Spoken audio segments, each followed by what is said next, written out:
to the whole story, episode 41, material classifications. We'd like to firstly thank Surrey County Council for accepting our bid, and this functionality has been funded by their lay rental scheme. Over to you, Paul. Thank you, Aaron. You're right. I think we're beyond introductions at this stage as well. Also, thank you to Streetworks UK and the Environment Agency who worked with us on this piece of work. It's always an exciting day for Street Manager when we add a new tile. So let's take this and break it down into 4 elements. Element number 1, click on material classification, and we get a list of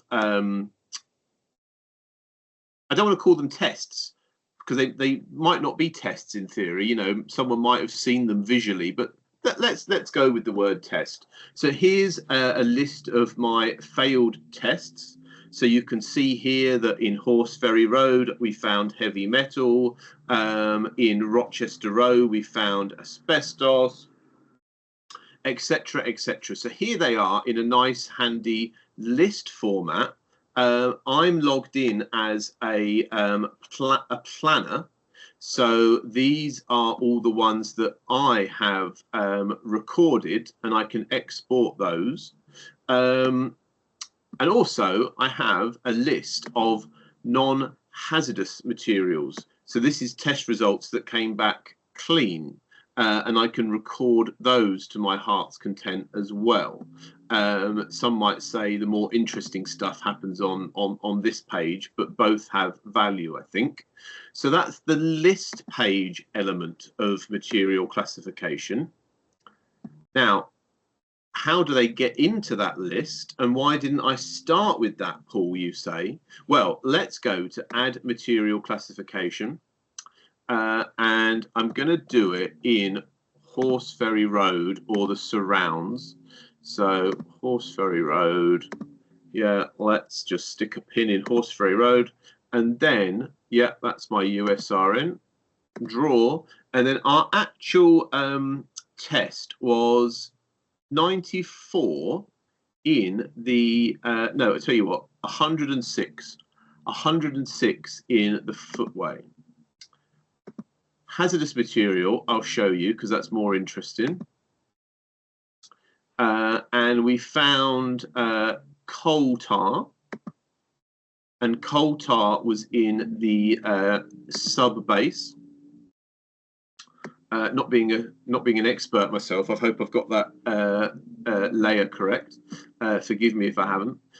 We sample tested this last week. It was in the footway, wasn't it? And I think it was outside 106. I could attach a file here. Let's just pretend that I'm attaching a file that includes the report of the failed test. But that's just the usual Street Manager file upload journey, so we won't do that here.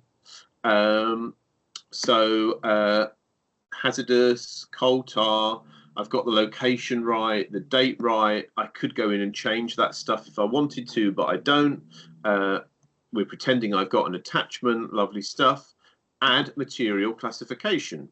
There you do. I could go and add another one if I wanted to. So if I go home again, you can see now, view material classification via map. So what I want to do here is specifically go into the map, and I'm going to search on Horseferry Road. And you can see here, guys, that I've got hazardous and non-hazardous materials that have been recorded in the last 2 weeks. I can make that timeline, you know, a lot longer if I want to. And you can see here's one that I did earlier, literally, and I can click on that, and I can view the details on that one. So Horseferry Road seems like a bit of a hotbed of hazardous material to me. Heavy metal there as well. So if I go back, and then if we just go back to that, Horseferry Road,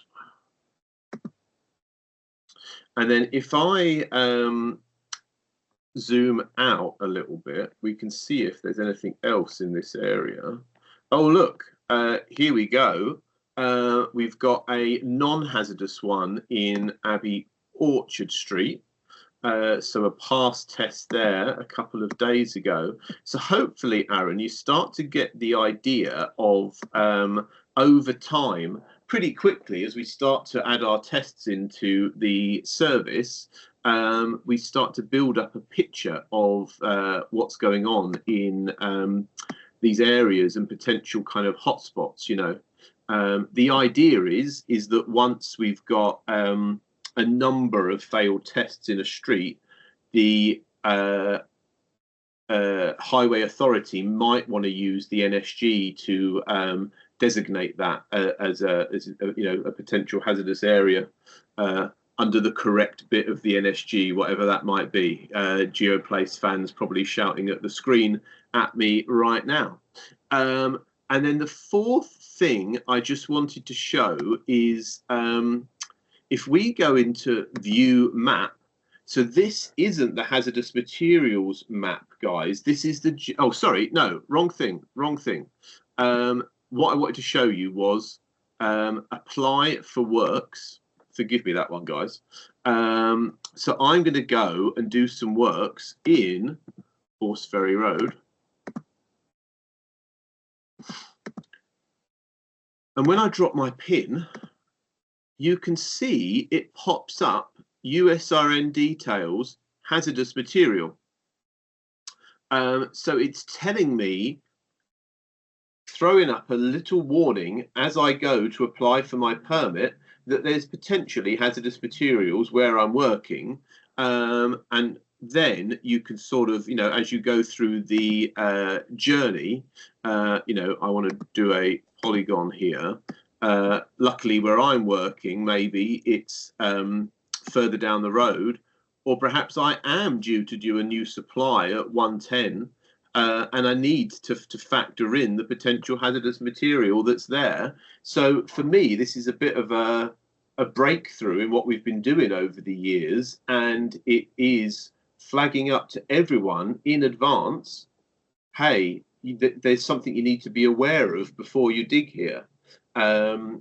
That's along with all the regular street manager stuff we've got on the map in terms of other works and you know, other potential things that take up road space like skips and scaffolds, etc.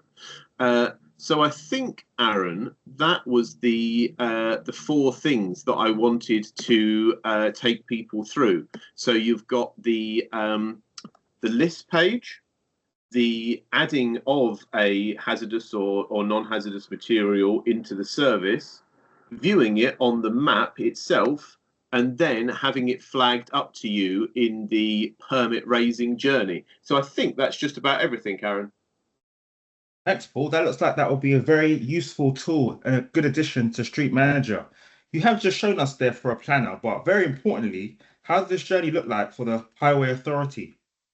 Oh yeah, fair point. Okay, I probably should have seen that one coming. So if I sign out and I sign back in as a HA person, we changed all the passwords, chill out. And if I go down here, I've got this tile as well, material classification, and you can see it's the same. So I can add a material classification as a highway person. I can view them. I can see the list page in my HA area, obviously, as opposed to my promoter ones. And the only thing I don't have as a HA person is I can't apply for permits and view them that way. But the answer is, Aaron, it's basically identical, and HAs have got all the access to this that they need as well. Thank you, Paul. It's always good to cover all bases. Well, I guess that's it, Aaron. And we can thank people for listening to this episode of The Whole Story. And there's probably going to be more of these coming up because we need to cover under assessment for one, and eventually non-compliance management as well. That's just going to be bedding into the service, and we're letting API providers have access before we launch it into the production environment. But that will be coming as well, probably in what Americans call the fall, Aaron. Thank you, Paul. So that concludes another episode of The Whole Story. Thank you for your time.